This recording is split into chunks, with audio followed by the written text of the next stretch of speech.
हरे कृष्ण कृष्ण कृष्ण हरे हरे हरे राम राम राम हरे हरे हरे कृष्ण कृष्ण कृष्ण हरे हरे हरे राम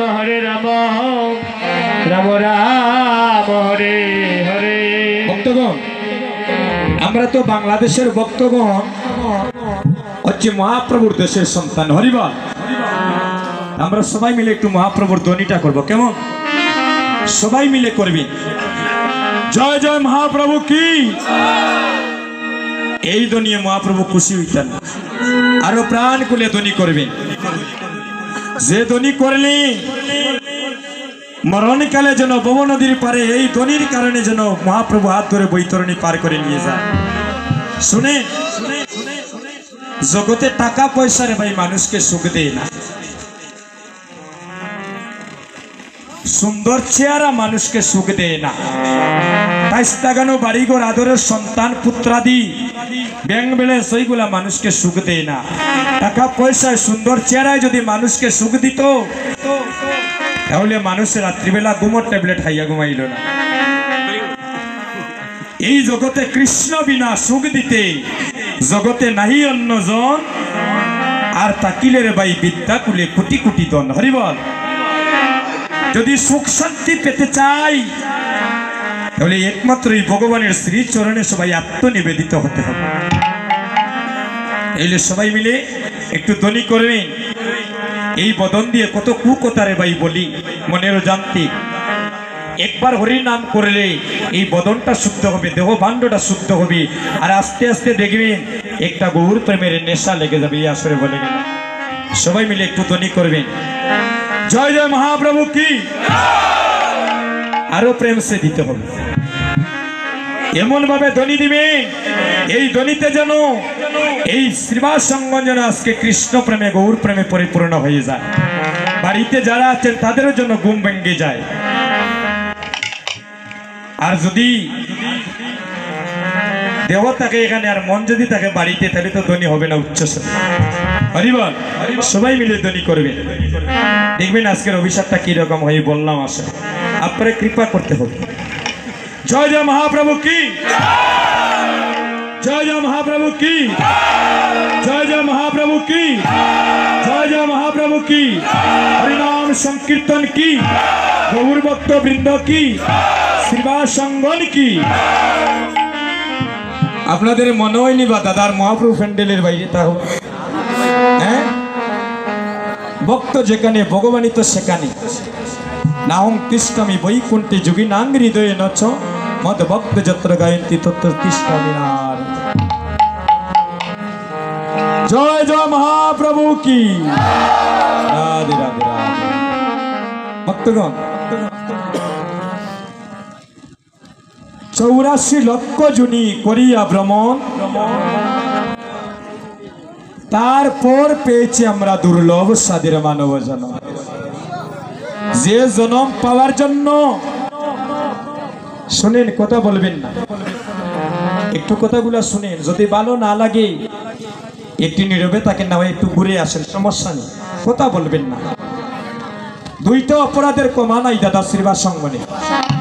আপনাদের যদি ভালো না লাগে ঘুরে আসেন, সমস্যা নাই, কিন্তু কথা বলবেন না। আপনাদের কথাই আমাদের কীর্তনের ব্যাঘাত ঘটে রে ভাই, আর কিছু না। দুইটা অপরাধের এই কলির যুগে ক্ষমা নেই। এক নম্বর অপরাধ, এই শ্রীবাস সঙ্গনের ভিতরে যদি কোনো ভক্ত যদি নাম শ্রবণে ব্যাঘাত ঘটায় তার কিন্তু ক্ষমা নেই। আর দ্বিতীয় নম্বর অপরাধ হচ্ছে কেউ যদি বৈষ্ণবের চরণে অপরাধ করে,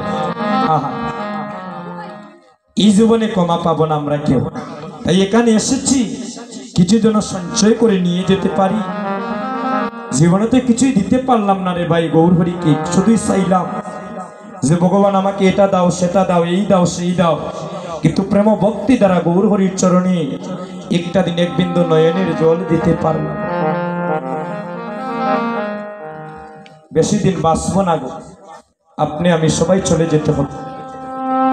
এই পৃথিবী যেমন আছে তেমনই ঠিক রবে, আর সুন্দর পৃথিবী একদিন সবাই ছেড়ে চলে যেতে হবে। ভালোবেসেছিল নদিয়ার নাগরী বিষ্ণুপ্রিয়া, যার বাবার নাম ছিল, এই দেখুন ঢুকে যাচ্ছে কিন্তু রূপানুরাগী, যার পিতার নাম ছিল সনাতন মিশ্রের কন্যার নাম ছিল তার বিষ্ণুপ্রিয়া। আচ্ছা, এখানে আপনারা কেউ বৃন্দাবনে গিয়েছেন? আমি ওদম গিয়েছিলাম বৃন্দাবনে। এই দেখেন আমার গলায় একটা মালা আছে। বৃন্দাবনে আমি যখন কীর্তন করছিলাম, একজন মা, বয়স হবে 40 থেকে 42 বছর সম্ভবত, আমার কীর্তনে মুগ্ধ হয়ে ওনার নিজের গলার মালা খুলে আমার কণ্ঠে দিয়ে আশীর্বাদ করলেন। শোনেন, মানুষ যদি মানুষকে আশীর্বাদ করে রে ভাই, মানুষ নিচতলা থেকে গাছতলা থেকে দশতলায় উঠে যায়। আর মানুষ যদি কষ্ট পেয়ে মানুষকে অভিশাপ দেয়, এই অল্প বয়সে কীর্তনে দেখেছি কত মানুষ দশতলা থেকে নিচতলায় নেমে ভিখারি পর্যন্ত হয়ে গিয়েছে। কোথায় স্বর্গ কোথায় নরক কে বলে বহুদূর, আর মানুষের মাঝে স্বর্গ নরক মানুষেতে সুরাসু। স্বামী বিবেকানন্দ বললেন নাই যে জীবে প্রেম করে যেই জন সেই জন চেপিতে ঈশ্বর।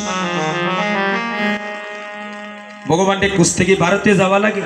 হ্যাঁ, ভগবানকে পাইতে নবদ্বীপ যাওয়া লাগে।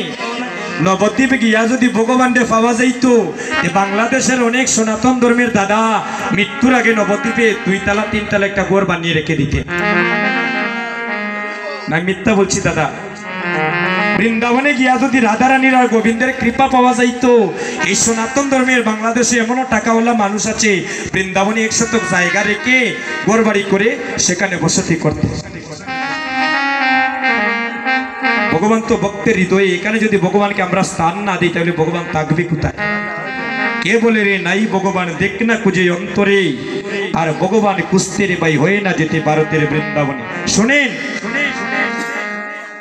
আগামী কাল থেকে কোনো মায়ের ঘরে স্বামী স্ত্রী ঝগড়া হবে না। এই আসরে বলে গেলাম, কথাগুলো শুনে যাবেন।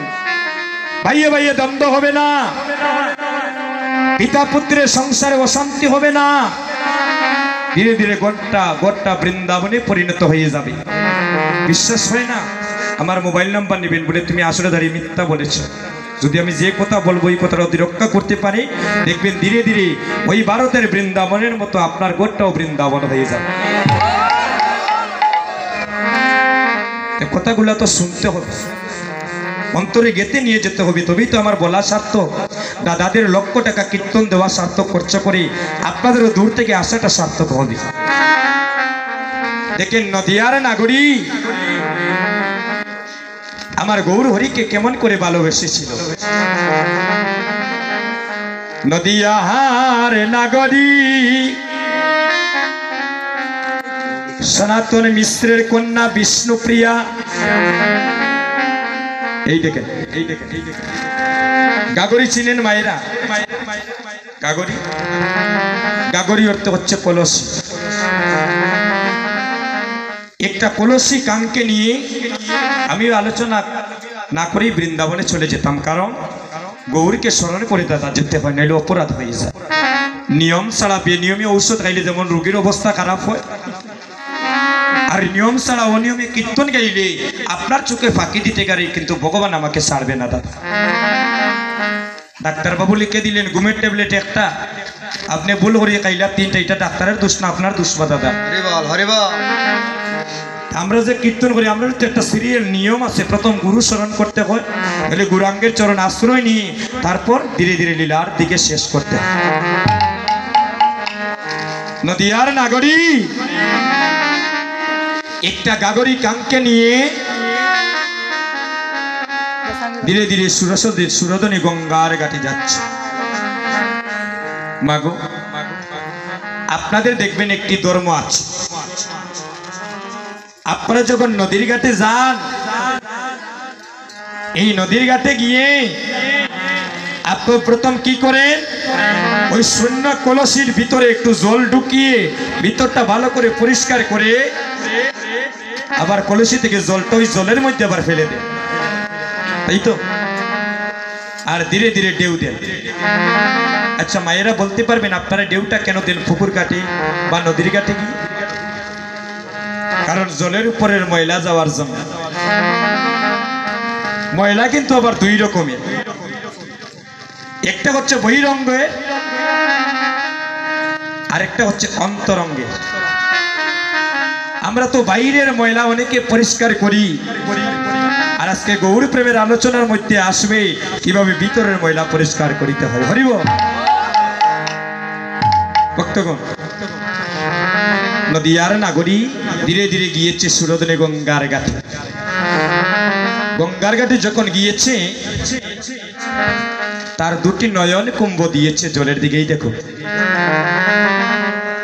আমাদের যে দুটি নয়ন রে ভাই, একটা নয়নের নাম হলো গঙ্গা আর একটা নয়নের নাম হলো যমুনা। তো অনেকে বলবেন আমরা তো ভগবানকে দেখতে পাই না, এ জনমে নয় জনম জনম ভগবানকে ডাকলে আমরা দেখতে পাবো না যতক্ষণ আমাদের জ্ঞান চক্ষু প্রস্ফুটিত না হবে। জ্ঞান চক্ষু কেমন করে প্রস্ফুটিত হয়? বললেন পরশমণির পরশ পাইয়া যদি লুয়া পরশমণি হয়ে যায়, তাহলে শ্রীবাসঙ্গনে ভগবানের নাম শ্রবণী করিতে করিতে একদিন তার চর্মচক্ষু সরে গিয়ে জ্ঞান চক্ষু প্রস্ফুটিত হয়ে যায়। আর জ্ঞান চক্ষু যেদিন প্রস্ফুটিত হবে আপনাদের মতো কোনো শুদ্ধ বৈষ্ণবের পরশে একদিন তার জগতে গৌর কৃপা লাভ হবে। নদীয়ার নাগরী তার দুটি নয়নে কুম্ভ দিয়েছে জলের দিকে। যখনই জলের দিকে দিয়েছে, আহা এভাবে দেখে কে যেন ত্রিভঙ্গ ভঙ্গিমা হয়ে নদীয়ার নাগরী যখনই দেখেছি কাঁধে একটা নামাবলী, মাথায় একটা হরিনামের নামাবলী, ভিখারির বেশ ধারণ করে ওই সুরদনী গঙ্গার ঘাটে ত্রিভঙ্গ ভঙ্গিমা হয়ে কে যেন হরিবল হরিবল হরিবল ধ্বনি করছে। এমন এক রূপের মানুষ নদীয়ার নাগরী দর্শন করলো, আর তার দুটি নয়ন কুম্ভ দাদা ফিরাতে পারছে। বক্তব্য যে গৌরী রূপে দেখার জন্য কত রাজার ছেলে ভিখারি হয়েছে, এই গৌরী রূপ দর্শনী করার জন্য